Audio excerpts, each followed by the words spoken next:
Hey, what's going on, everyone? This is Mitch. Good Monday morning to you all. Hope you guys are waking up and feeling awesome out there this morning and having a wonderful start to your day and a great beginning to your new week out there so far. There is a good bit to talk about in this morning's video as we have a pretty active week out ahead of us of severe weather chances. We're going to start off by talking about today's weather first, which does give us a risk of significant severe weather. So the first thing we'll speak on is current conditions, the latest outlooks, and then we'll break down the country section by section.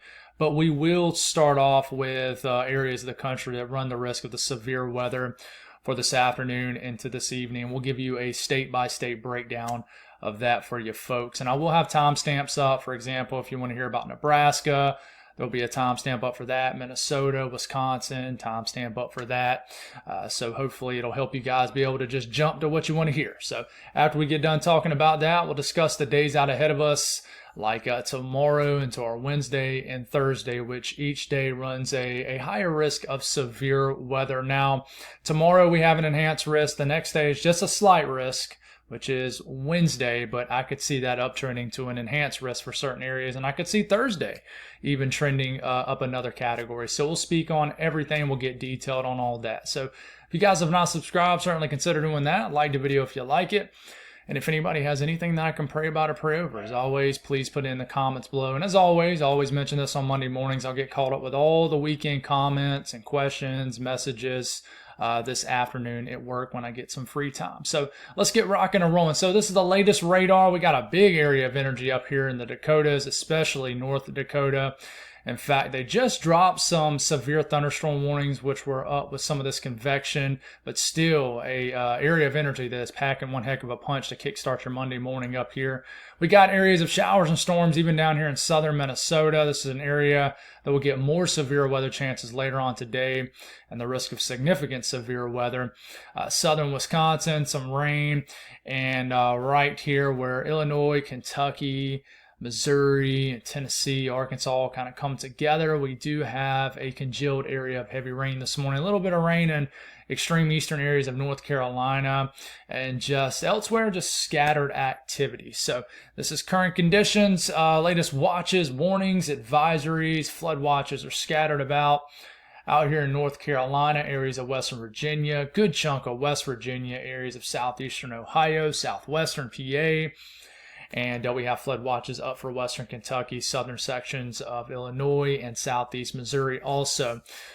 We do have some wind alerts, some severe thunderstorm warnings that have since expired up here in North Dakota, some wind advisories in South Dakota, some heat advisories in New Mexico and extreme western sections of Texas. And we have a lot of red flag warnings. It's starting to get very dry out here across the western U.S. because of this ridge of high pressure that's pretty much dominated the weather in Nevada, Utah, Colorado, Arizona, etc. So it's been very hot, but conditions have been very stable also. So we haven't had really any moisture, so it's gotten dry pretty fast. So that's why we have red flag warnings of fire danger out here. So be careful, take the safety precautions needed. Don't drag any chains, don't leave any.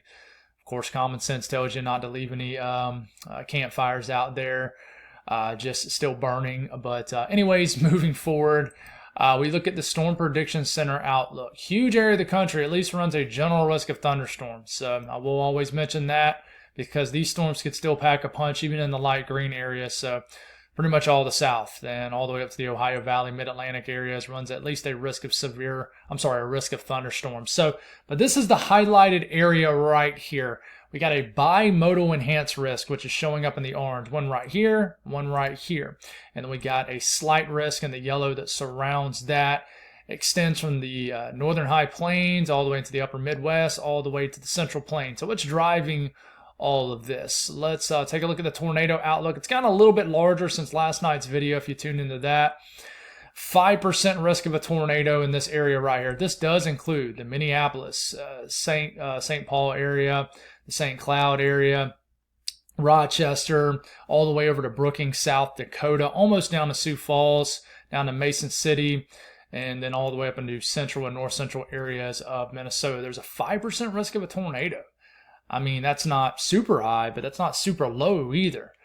In the grand scheme of things, I know people think 5%. They're probably thinking, man, that's nothing. But it's a pretty big deal in the grand scheme of things. So there is a 2% risk of a tornado in the green areas, which stretches from like Billings, Montana, kind of drags down into Sheridan, Wyoming, Gillette, gets all the way down into the northern half of Nebraska, southern counties of South Dakota, and gets all the way up to Duluth, Eau Claire, La Crosse.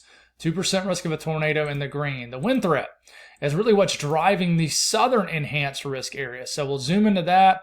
If you live in that red area, that's where we have a 30% risk of winds exceeding 55 to 60 miles per hour within 25 miles in a given location. Alliance, Broken Bow, many of these small towns, North Platte, Thedford, you guys, 30% risk of damaging winds. Now we zoom back out. Elsewhere, if you live in that yellow region, that is where we have a 15% risk of winds exceeding 55 to 60 miles per hour. Now, what's driving the enhanced risk up here for the northern mode is hail.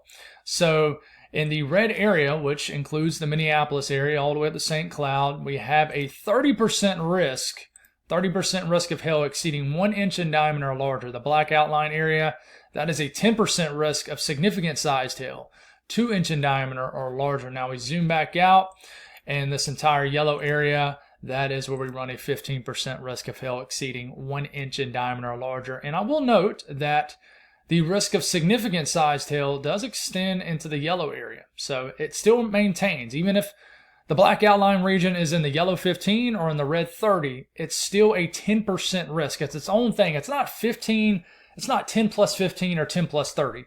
I don't want people to get confused or twisted there. It's its own deal. The hatch risk is its own deal. So 10% risk of significant sized hail, 2 inch in diameter or larger. So I will mention the excessive rainfall outlook. There's a couple areas to watch out for. 15% risk of flash flooding occurring from, Paducah, Evansville, Louisville, Cincinnati. You guys have a risk of flash flooding in this area.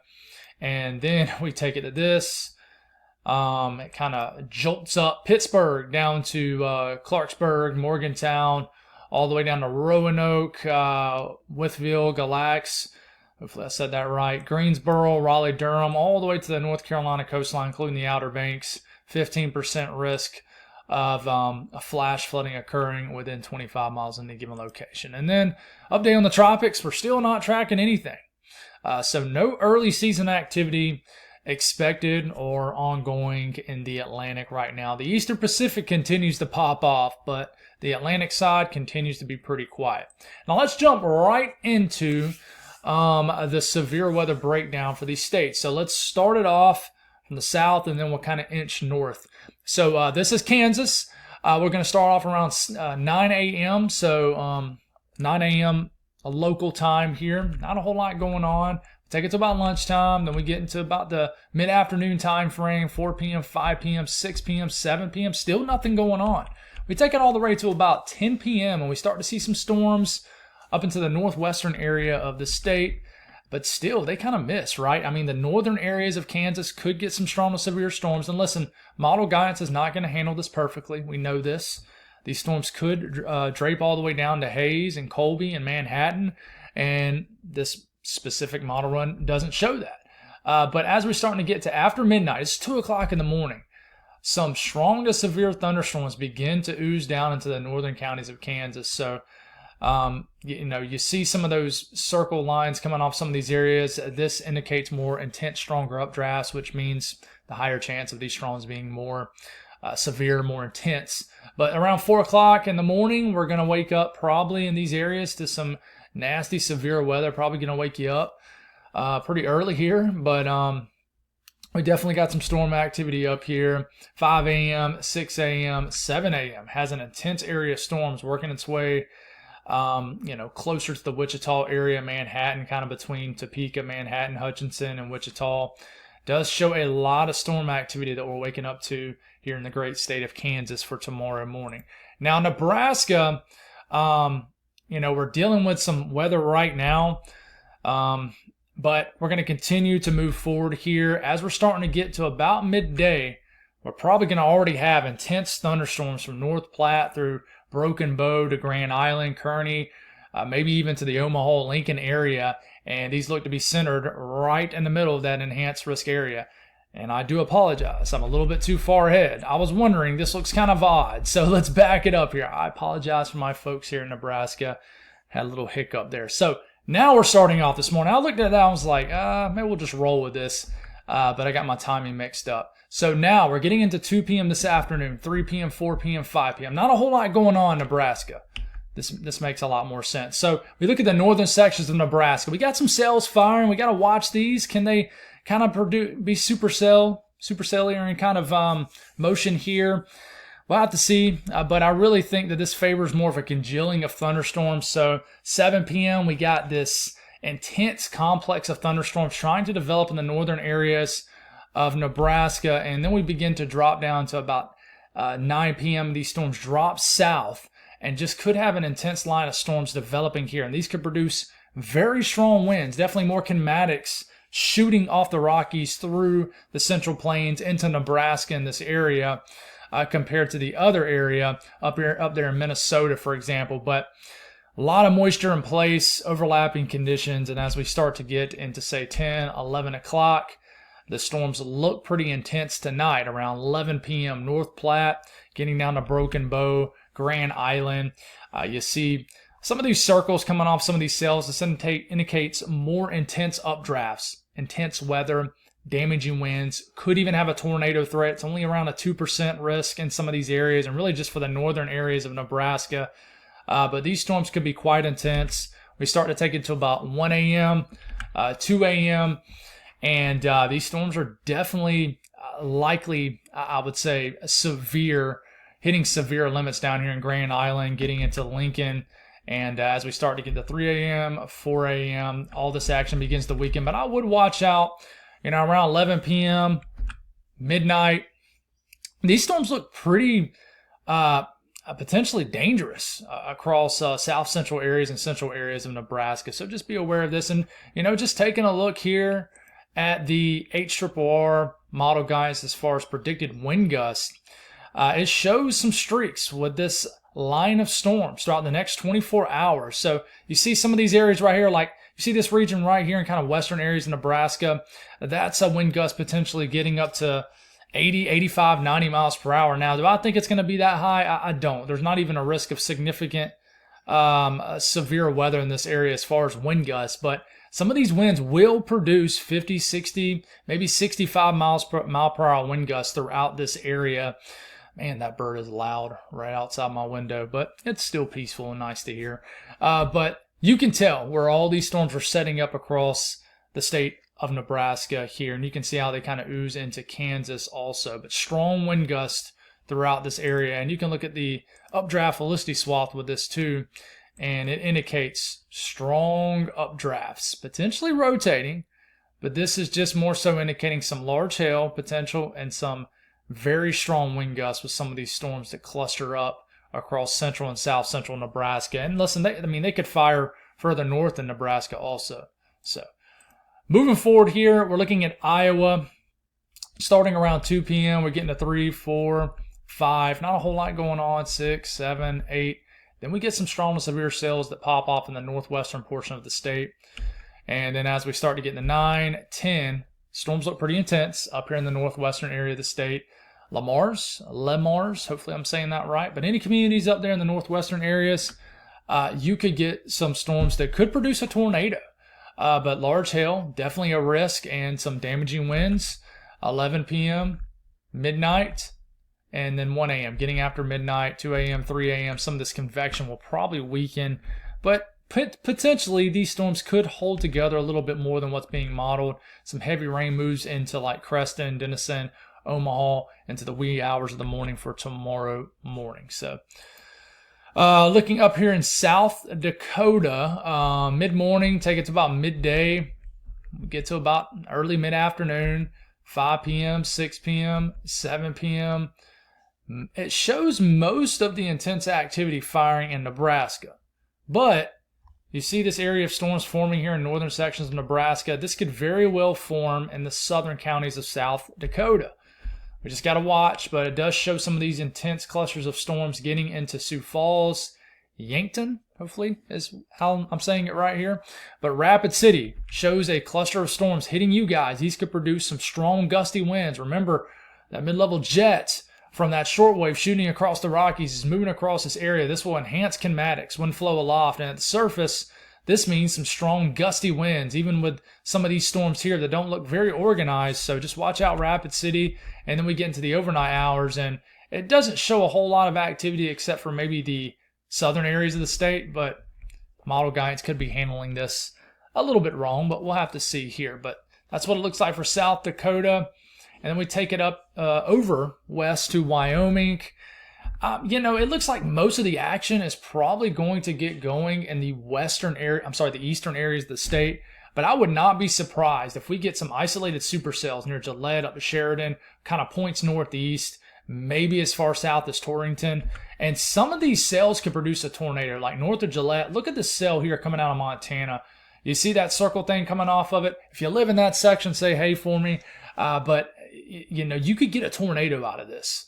So just be aware, even on these low tornado risk days. But it shows a particularly strong, really a severe supercell kind of drifting across the far northeastern areas of the state. Then things begin to simmer down later in the evening. Now, starting off around lunchtime in Montana today, we take it to about mid-afternoon, 3, 4, 5 o'clock. We see some cells firing here, Bozeman to Billings, north and south of this area. And these will be riding on top of what's left over of this ridge. And watch out, Billings has a cell hitting you guys around dinner time, 6 p.m. tonight. And this could produce, there's a low risk, but it could produce a tornado. You guys have a 2% risk of a tornado, but some gusty winds, some hail with this is likely. But we'll see if that's exactly where they'll fire.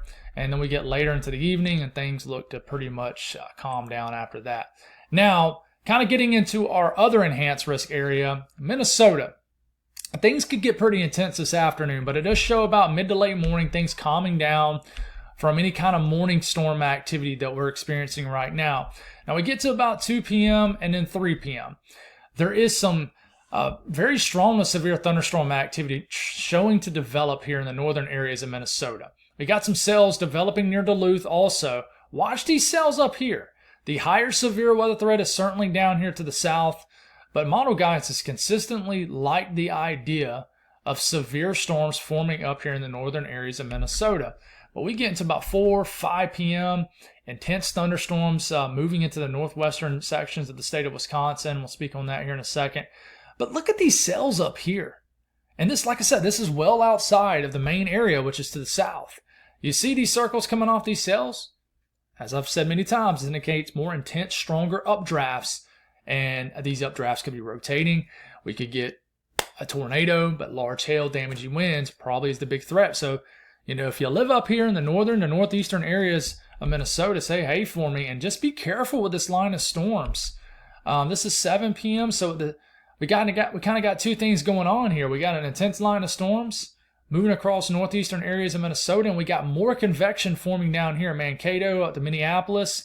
And these are the storms that could produce a tornado. This is our 5% risk of a tornado area, but 7 p.m., this is how it works today in southern Minnesota. We can have these cells that literally just kind of pop up within an hour or two and then get very intense, severe within 30 to 45 minutes, and then they can produce a tornado. Very large hail is the biggest threat. 2-inch in diameter or larger is possible. It's likely. But, just be aware of these, especially if they're even remotely discrete. But this quickly develops into an intense line here, starts to get into Wisconsin, which we'll talk about here in a second. But Rochester shows you guys getting hit by some storms 10 p.m. tonight. And then eventually this action kind of exits the state of Minnesota. But if you live in, the highlighted severe risk area of Minnesota for today, particularly speaking on the southern half of Minnesota, these storms could pop up right around dinner time tonight. But we could have intense thunderstorms rumbling through the northern areas of Minnesota from early afternoon through about late evening. Okay, so now I'm going to show you Wisconsin, and then we'll look at some parameters here. But Wisconsin also, you guys only have I believe, portions of western Wisconsin that have an enhanced risk, but I wouldn't be surprised if they extend the higher some higher severe weather categories a little bit further east into northern Wisconsin. This is why you see this area of intense thunderstorms moving into the state. It's around 4 p.m., 5 p.m., 6 p.m. It even looks like we have some supercells. These could produce a tornado. The kinematics certainly are there. We definitely have more directional shear up here compared to maybe to the south down there in like Nebraska. Definitely a lot of flow down in Nebraska, but is there any turning in the atmosphere? It's probably better up here. But we have a couple supercells well north of Eau Claire and south of Ironwood, kind of drifting across the country areas of Wisconsin up here. And these cells continue, and then we have another line of storms behind it that forms. See, western areas of Wisconsin here, these storms look very strong to at least to probably severe, maybe intense. So very large hail with these. A tornado threat, damaging winds will certainly be a realistic possibility up here. And these storms continue. And like I said, this just looks like a pretty powerful line of storms heading towards Eau Claire. And that's why I do think the severe weather threat will likely extend a little bit further east in sections of northern Wisconsin. But I mean, we take it to 10 p.m. This line of storms is not slowing down. 11 p.m. hitting Woosall, hopefully I said that right, La Crosse, Stevens Point, and eventually these get down to Green Bay, Oshkosh, and eventually get all the way to like to Madison, Milwaukee into the overnight hours, and then it hits Lake Michigan and begins to weaken. So let's not ignore the severe weather threat in Wisconsin for today. And looking at the parameters here, this is the updraft velocity swath. It shows some intense storms. That signal for intense storms up here in northern Minnesota today. Shows some storms forming also in eastern, southeastern areas of the state, but it looks more intense up here. And then we look at kind of the damaging wind. Look with this, and I tell you what, let's look at this. That looked kind of weird. It looks like, some very strong wind gusts are possible up here across northern areas of Minnesota and southeastern sections too. And then you can see it kind of surging across areas of Wisconsin also in this area with some 40, 50, 60 mile per hour wind gusts being possible. So that's an update on that. Now, Tropical Tidbits is down. Again, I hate it for Levi. He's having a lot of troubles with the site, and hopefully he can get it back going by the time hurricane season really begins to ramp up. But, man, about swallowed my spit there. In fact, I did. Excuse me. But that is a site that I utilize a lot during hurricane season. But so we got to kind of break down the sections off pivotal weather. But the South today, starting off this morning, just widespread thunderstorm activity, especially for the southern sections of the deep South states. And I'm talking about Louisiana, Mississippi, Alabama, the Panhandle of Florida, Georgia. You can see this is around early afternoon. A lot of thunderstorm activity firing and then moving north with the directional motion around this ridge of high pressure out in the Atlantic. And this action will continue to move north. So by the time we're into this evening, storms will be rumbling through Meridian, Tuscaloosa, Birmingham. And then eventually these will try to get all the way into Atlanta like later tonight. So, but moving up here to like North Carolina and Virginia, we do have a flooding threat here. And I would also watch for a little bit higher of a severe weather threat. But storms form. This is 4 p.m. We got storms Asheville, Hickory. Getting over to Danville, we got some storms firing again in like the Outer Banks, eastern sections of North Carolina. It's a little bit of storm activity near Fayetteville, Virginia Beach. And then we take into the evening hours, just widespread thunderstorm activity possible across North Carolina, up into Virginia, West Virginia, eastern Tennessee, eastern Kentucky. And then we got to watch out still later tonight, clustering of storms and heavy rain. We actually got a break this weekend in Columbia, so you guys are kind of getting a taste of it over the last couple of days, and you'll deal with it today too across North Carolina and Virginia with just constant rain up here in this area. Not constant, you'll get breaks, but it'll just feel like it's funny. I've seen some TikToks and stuff about when is it going to stop raining across the South? It has been a pretty rainy start to summer, I will admit it for sure. But how much rain could fall in these areas? Let's look. Hearing some weird noises in the kitchen there. But anyways, a few inches of rain's possible in eastern North Carolina. And just, you see these splotches of purple, that's where over an inch of rain could fall. But North Carolina looks like a big state with a lot of heavy rain potential today, especially in this red area here in North Carolina. It's where over 2.5 inches of rain could fall. So a lot of rain between now and 8 p.m. Tomorrow night. And, you know, just to speak on Kentucky and Tennessee a little bit too, we're probably going to get widespread thunderstorm activity that develops across southern Illinois, southern Indiana. But this is around 4 p.m. A lot of storm activity in western Kentucky. And then we continue to move into this evening. And it just looks like a pretty stormy afternoon and evening across western sections of Kentucky and Tennessee and Middle Tennessee also. And this action will eventually drift and weaken into the overnight hours across areas of central and northern Kentucky. A lot of rainfall could happen in this area too. We'll go on and look at that. Running out of gas this morning. It's a lot of repeating of the same words, intense thunderstorms, this, that, and the other. But we're getting closer to hurricane season. We'll have different things to talk about soon enough, which there's a lot of people that are certainly going to be a little bit more freaked out about this hurricane season, especially for our folks here in the southeast with what Helene did. But it will bring something different to talk about. But anyways, you can see there's pockets of 1 inch, 2 inches of rain forecast in areas of southern Illinois, southern Indiana, and then western areas of Kentucky and Tennessee. So moving up here to the northeast, quiet start to your morning, and honestly, there ain't really a whole lot to talk about up here. It's quiet. You guys are going to just get some scattered showers about, but outside of that, I mean, there ain't a whole lot to speak on. Now, more rain will try to pull into your area tomorrow morning, so we're going to wake up to some scattered downpours across southern areas of New England for tomorrow morning. But outside of that, the weather looks pretty calm. And the rest of the south central U.S., we've kind of mentioned Louisiana already, but you guys are going to get a lot of rain in the southern half of Louisiana for today. I really need to move my cam a little bit down a little bit. But the coastal areas of Texas, scattered thunderstorms, Houston down to Corpus Christi. And like I said, just the entire southern half and central areas of Louisiana, widespread thunderstorms developing, I mean, as early as lunchtime today. And these will drift around, and then everything will weaken with the loss of daytime heating. But a lot of rain could fall in these areas for today, and I'm just going to go on and show you how much rain's predicted. Even in this area, let's see. Yeah, it shows a lot of pockets of heavy rain, over 1 inch of rain, 1/2 inch here, 1/2 inch there. And I'm trying to fix my light. I'm a little everywhere this morning, but the western U.S., because we've already talked about the north central U.S., western U.S., for the most part, nothing too crazy. We got those cells that we've already talked about in Montana. We got a little bit of rain trying to move out of sections of northeast Oregon into areas of Idaho, but the entire southwest, central and southern Rockies looks pretty quiet.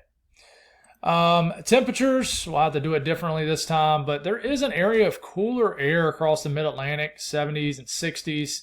It's actually warmer up here in New England than it is for the mid-Atlantic, and that's just due to the fact that we have a lot of cloud cover and rain across this area. But the southeast feels like typical mid-June conditions, 90s, 80s, and I mean, pretty normal conditions across the Midwest. We look at the central U.S., it's pretty hot all the way up into areas of South Dakota, western Iowa, but widespread 90s all the way up into Nebraska, hundreds in certain sections of Texas. And then we look at the western U.S., and these are temperatures out here. Very hot, getting very hot in Southern California, Southern Nevada, Arizona, and New Mexico. I mean, it's even getting hot in the lower elevated regions of Utah. I mean, heck, it could hit 100 degrees somewhere in Colorado today. In fact, it likely will. So it's pretty hot across these regions. Now, moving forward, there is a severe weather threat also for tomorrow. Enhanced risk already up. Hutchinson, Emporia, Topeka, Manhattan, Great Bend, Pratt, Wichita, enhanced risk. Haze, level 3 out of 5 in that orange area. That yellow area is what we call a slight risk, level 2 out of 5. This does include everybody in the yellow, Alliance, Scott Bluff. It includes sections also of Colorado that you see on your screen, extreme southeast Wyoming. And this kind of drops down and gets all the way into northern areas of Missouri, includes areas of Nebraska also, and southern sections of Iowa. So what's driving tomorrow's severe weather risk? Well, there is a 5% risk of a tornado within 25 miles in a given location. The brown and the green, that is a 2% risk of a tornado. And then the wind outlook, there is a 30% risk of winds exceeding 55 to 60 miles per hour in the red. And the yellow, that's a 15% risk of that. And then the hail outlook, there is in the red a 30% risk of hail exceeding 1 inch in diameter or larger. Yellow is a 15% risk of that. The black outline region is a risk of significant sized hail, 2 inch in diameter or larger, a 10% risk of that. So tomorrow's severe weather threat is hefty too. And then we look at, my days mixed up, Wednesday. Large slight risk going from Oklahoma, basically the Red River, all the way up into lower sections of Michigan, of lower Michigan. This does include a good chunk of the Midwest. Marginal risk, pretty large, surrounds that. So much larger area of the country has a risk of severe weather for for Wednesday, and probably more of a highly populated area also. And what we know right now is that there is just a 15% risk of severe weather within 25 miles in any given location. And I could see us getting an enhanced risk. We're not going to dive deep into kinematics and thermodynamics in this video. We're just going to kind of let that one go because we've been breaking that down like crazy over the last several videos, and just going to take a break from it for this morning's video. But we explained the setup in the videos here that we've done lately. And what's really going on is there's a short wave that is pretty much drifting across the country, and this is going to increase overlapping ingredients for severe weather across areas of the country. As this piece of energy drifts east, the severe weather threat will drift east. So, and then this is for Thursday. 15% risk of severe weather across the mid-Atlantic, all the way down to the areas of the upper southeast. This does include extreme this Tri-Cities region of Tennessee, and gets all the way down to Charlotte, includes Raleigh, Greensboro, Hickory, and all these areas down here in the North Carolina. But I mean the DC corridor, all the way up to areas of New Jersey, all the way up to Scranton, PA, the Tidewater, Delmarva area. A slight risk, which means it's a level 2 out of 5 risk of severe weather, 15% risk of severe weather for Thursday already up. So it's going to be active between today all the way into Thursday. And then after that, we just figure out what's next. But there's enough to talk about. So that's all I got, guys. Another reminder, we'll be going on vacation Wednesday through Sunday of this week. So this coming Wednesday, the 18th to the 22nd. So I won't have video updates for you folks. What I'll probably do is just give you guys some updates in the community tab. I might make a quick short. But I'm not going to do kind of what I did, if you guys remember, back in November, where I made actual videos a few times throughout my time on vacation. Just gonna take a break from this, and it is unfortunate just because there will be severe weather Wednesday and Thursday, and I won't be able to make you guys morning video updates on that. But there's a lot of great other channels out there. I really encourage you guys to check out Gerald with GM Weather. He's awesome. He might drop his videos a little bit later than mine, but he still will provide a lot of great content. He's going to be a guy that you're going to hear a lot about one day soon, in my opinion. So very smart guy, and he's got a bright future. But that's all I got, guys. Sorry about being a little bit gassed this morning. Just when you're just repeating the same stuff over and over again. I think sometimes when I'm talking and going over these graphics, in my head, I'm like, man, I'm just keep repeating the same stuff. And sometimes I think about it so much that it actually kind of messes up my flow.